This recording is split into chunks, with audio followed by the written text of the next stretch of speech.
Hey, what's up guys? Gonna do a review on this SOG Pentagon Elite 2. And I have a variety of knives here, just to give you a size comparison. So, you're pretty good with knives. Which one is it? A lot of you guys know right away. In case you don't, it's right here. And it's a beast of a knife. So, I want to start off with showing you some other black tactical knives. Crazy ninja knives we got here. Just for a size comparison, because just seeing the knife alone, you don't have a grasp for its actual size. So we'll start small here. First I have the Spyderco Persistence. Then I have a miniature Griptilian. Open these up, the blades. I have a SOG Flash 2. I have, of course, the Pentagon Elite 2. And I have the beastiest of beasts, the Cold Steel Voyager X2. Alright, so there they are in all their glory. This is a 6-inch blade. Yes, a 6-inch blade. All your folders are less than 6 inches closed. The Pentagon Elite has a 5-inch blade. The SOG Flash 2 best represents the average medium size folder, I would say. So I would consider this a large folding knife. It's sexy seeing a bunch of different knives together. That's pretty cool. I like that. Okay, we're back to just the SOG, because that's what the review's on. So, a couple things. Let's go over some random things here, and then I'll give you some specs. First of all, random thing. It's a huge knife. Actually, that's not random. It's got a 5-inch blade on it. Well, I guess we're starting off with specs. Yes, a full bead blasted 5-inch blade in a combo wedge, small portion of serrations. What I like about this is even though it's a beast of a blade, they didn't make it half serrations. They only put a small portion. And you have plenty of plain edge here. In fact, you have enough plain edge to create a whole new folder. Alright, so if you're not into the combo stuff, half the time you won't even use that section of your blade, which is awesome. Overall here is 10.75 inches, giving it a 5.75 inch handle, which is a GRN, glass reinforced nylon. I know, funny, huh? Like FRN, only different, because it's a different letter. Instead of fiberglass reinforced nylon, it's just glass reinforced nylon. Yes, I believe that's a patent type thing. You can't use the same terminology. But it's hard stuff. You're not going to break it. I'd be surprised if you ever did. And if you did, you're probably not using your knife right. It's got ambidextrous thumb studs on here. It has an arc lock, which I will go in depth on how that works. What's nice is that you have all the presentation hardware on the top, which I love. I just love it. When you're holding it in your right hand like this, you can see it's a clean look. All the screw heads are on the reverse. So I just like that. Something simple. Alright. Overall weight on this, it's a beast. 6.8 ounces, so it's not a lightweight. I can't even get the whole thing in frame here in one shot. But yeah, it's a big knife, expected to be slightly heavy. Some of you won't like that, some of you won't care. I really don't care. It didn't bother me at all. The different variety of pants and shorts that I've worn when I've had this knife has been fine. Nothing's been a problem. You will notice one big thing, which a lot of you will be very happy about. It is tip-up carry with a nice long slender pocket clip, which has perfect tension, by the way. Absolutely perfect tension. There's a slight grip on this knife, but it's very minimal. Okay, will not rip your pants up. Looking at a grip can't really explain how it feels, but it's not much. It's not aggressive at all. It's quite a smooth finish on it. See SOG Specialty Knives right on there. SOG's very good about letting you know what kind of knife it is. There it is on the back again, just in case you forgot. But great pocket clip. You can see how much actually sticks out of the pocket. It's a larger knife, gives you plenty of knife to grab onto to pull it out. It is a lanyard haul, very functional, decent size on it. Alright, you will notice the other milling on here so that you can swap this from a right hand carry to a left hand carry. Now, what else can we talk about? Let's talk about the blade again. 5-inch beast on this. Okay, this is a VG10 stainless steel, very nice steel. Rockwell hardness between 59 and 60. We do have the combo edge. What's really cool about SOG is that on some of their blades they do this different tip, and it's really funky. I like it. But first, obviously you can see, but I'll mention it. It is what I would consider a spear point blade. Now, check out that tip. What they do is they, even on their like standard style knives, where this would be, like I said, a spear point, or you may even consider it a drop point, they angle that very tip, very similar to a tanto or tanto, depending on how you say it, but they also sharpen the back edge of it to create a little arrowhead. And this is fantastic because it really, and I'm not just guessing here, I'm talking about personal experience, it really helps with penetration. It's the only company I've ever seen do this type design on here. All right, you get the strength from that straight angle, as well as the back being sharpened here creates a nice fine tip, and it really does aid in penetration. See, even on the back here, sharpened. All right, it's like a little shark tooth. Exactly what it's like. Remember as a kid, you get those little shark teeth, you know, when you go down to an aquarium or something. It's exactly what it reminds me of, but it's pretty cool. It's unique to just them. They're the only company that does it, and I love it. The only downside is, as you guessed, it's a little bit hard to sharpen. Not a big deal because it's a straight edge, but when you're coming on if you're using a stone freehanding it, or even if you're using a system with a guide rod or something, you have to sharpen up into this secondary point and stop. You have to be conscious of that, otherwise you get to round it out. Now, it's not a big deal. You could round out that whole front altogether, but if you want to stay to the lines of the knife as it is from the factory, it's something you have to stop at. Now, I've only had to touch this knife up once on a very fine stone. I do strop it like all my other knives, and it's been totally fine on a strop. Just be aware that you have to sharpen that tip separate, and you want to stop at that first point, unless you want to round it out, like I said. But pretty interesting. Very effective, very cool design. It brings into question the law, because technically, I suppose, on a technical level, I guess this would be considered a stiletto. A stiletto, by definition, would be a blade where one side of the blade is sharpened and a portion of the other side is sharpened. Now, technically, that's the other side of the point, the other side of the blade. But I suppose you can argue that it's just the point still, and it's not actually the back of the blade. Whatever. It's never been a problem. Probably never will be a problem. Unless you go to court because you're convicted of something else and you happen to have this knife on you, it's never going to be a problem. So anyway, really, really nice. I love VG10. Obviously used mostly on some Spyderco knives, but it's nice that SOG uses it as well. And it's been proven. You can see the markings in the back here. Seiki City, Japan, underneath. Good stuff. Overall, great feel in this knife. Plenty of handle to hold on to. Like, look, if I choke up to here, I mean, I can have a little kid help me and hold on to that back as I'm cutting stuff.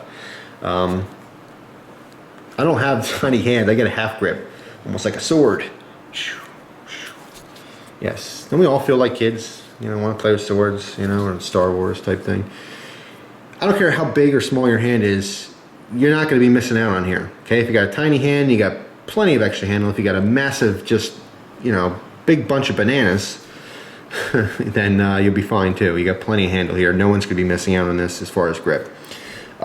Which is nice because it gives you the option of choking up if you want, or you can just hold it way back here. I wouldn't recommend chopping with this, as I wouldn't recommend any folder for chopping, but of course you hold it back here, you have plenty of swinging action. Now, if you ever had to, say, use this knife for self-defense, choking way back on it like this, of course you'd want a really good grip, but it's nice to know that you have plenty of reach. And you're talking about a 5-inch blade, talking about another probably 1.5 inches, 2 inches on the handle here. I still have a full grip on this knife, but about 7 inches sticking out to that point. So quite a bit of reach.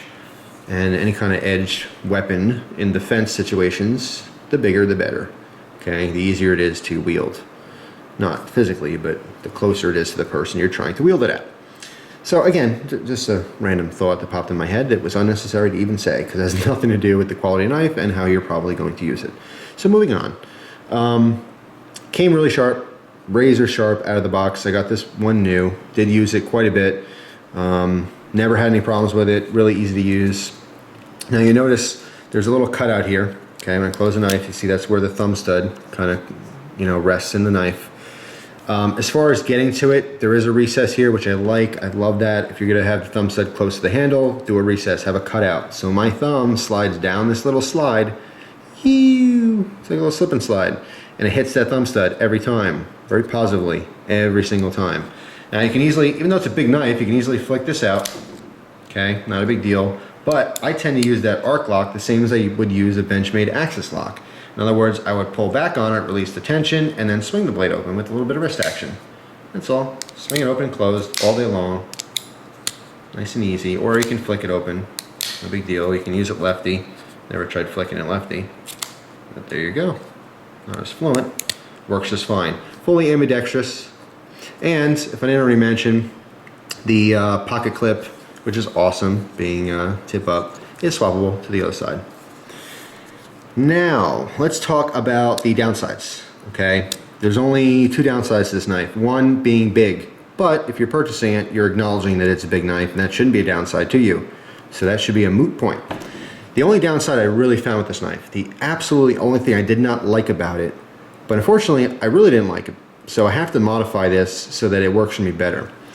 Because this is also milled on the back here, as I just mentioned, for the pocket clip to be carried left side, it makes a deep recess. See in there? It's pretty deep. The problem I have is that these edges on the inside are kind of sharp. All right? You figure, Jeff, what are you talking about? Your hand's not even on there. No, it's not on there right now. What is that? I don't know. I don't like it on me. You know what I really hate? When I'm doing a video and there's something on my hand, like a little pen mark or something, and like I'm watching the video later, I can't, it freaks me out because I want to like, you know, I know you guys do the same thing. Don't think I'm weird. Yeah, so Jeff, why does that bother you? Look, you're not even touching it. What's the big deal? Well, guess what? When this is in my pocket like this, and I have to reach into my pocket for something else, the back of my hand rubs on that, and when I pull out of my pocket, it actually scrapes me, okay? I don't know if you can see that, but it's uncomfortable. So as far as carry comfort, it gets a big hit on that. But it's not the end of the world. Take a Dremel or even just some loose sandpaper, and I'm gonna knock off the edges on the inside of this recess. All right, that's just for me personally for comfort. A lot of you guys, if you're righty out there, something to consider. I have to say though, the only downside to this knife completely, that everything else about it I love. I got it on purpose because I wanted a big knife, which is fantastic. Great edge retention on it, great blade steel on it. The locking mechanism works great, which I'll talk about in depth in a second. I mean, I'll show you how it works and everything. It is on the heavier side. There are full steel liners all the way through recessed on the handles on both sides, which definitely adds strength. Has a lot of strength to it. So if you're one of those people who want a small, light knife, this is not for you, but again, it shouldn't be a shock. You know, you're aware of its statistics when you buy it. You should be anyway. So I don't consider that a bad thing at all. There's no jimping or anything on the spine. There is a little bit on the handle here, which is quite functional. And your pointer finger, the meat of your finger, actually kind of gets stuck in this recess for the thumb stud. So between that and the aggressive jimping on the handles here, it works great. Your hand's not going to slip up. Plus, again, the massive handle. So you get a really positive, really great grip on this knife. But anyway, yeah, the only thing I don't like about it is that this is a little rough on my hand when I'm reaching into the pocket. Okay, not a huge deal. I will fix that with some sandpaper. So, that's pretty much it. I love the knife. It works great. As far as price, it's anywhere from $100 to $130, depending on where you get it. Full retail is $200, so it's to be expected around that price range. For $100, you have a lot of options out there for all kinds of knives. All right, you get into a huge market of really fantastic high-end knives, anywhere from like $80 to $120. You have a lot of variety, a lot of options. However, you don't have a lot of options on knives, folding knives with 5-inch blades. So I will say that this is definitely one of the best in the few options that you do have. The quality is there, the fit and finish is there, you know, the performance is there. Everything's there, the strength. The only thing that's not there is perhaps its weight. Its weight is a little bit heavier, but like I said, it should be expected. You shouldn't buy it and go, oh my God, this is heavier than I thought. You know, that's why we do videos like this and reviews, so you're aware of that kind of stuff. But in addition, like I said, the only design flaw I would say is that recess out there is sharp. That's it. So if you're a righty and you're always going to carry it righty, I would definitely, out of the box, I would take some sandpaper or a Dremel and really smooth out this inside curve so that when it's in your pocket, you don't scrape your hand on it. Because if I purposely push this, I don't know if you can see it, the top of your hand's pretty sensitive. You can see the lines there a little bit. I don't know why I'm purposely scratching myself so you guys can see it, but I'm telling you, it's irritating. It's not like, oh my God, ow, I have to go to the ER. But it's irritating, and you don't want to be irritated by your knife. If you are going to carry this lefty, obviously you just do the same with the reverse. Now, when you do, if you knock off these edges dramatically, remember, you're also going to weaken the design when the clip is swapped. So if you're someone, and there's very few of you out there, but if you're someone who swaps your clips back and forth to carry from right to left side, which I've done before, but very rarely. It's only when I want to carry two large folding knives, so I want to have one on my left side as well as a backup. Don't really do that much anymore. But keep that in mind that you want this deep squared off recess for a good, you know, solid lockup with that. However, you can also see that there's 3 screws that keep your pocket clip down, so maybe not the biggest issue, like I think. So there you go. That's it. SOG Pentagon Elite 2, one of my favorite big beasts.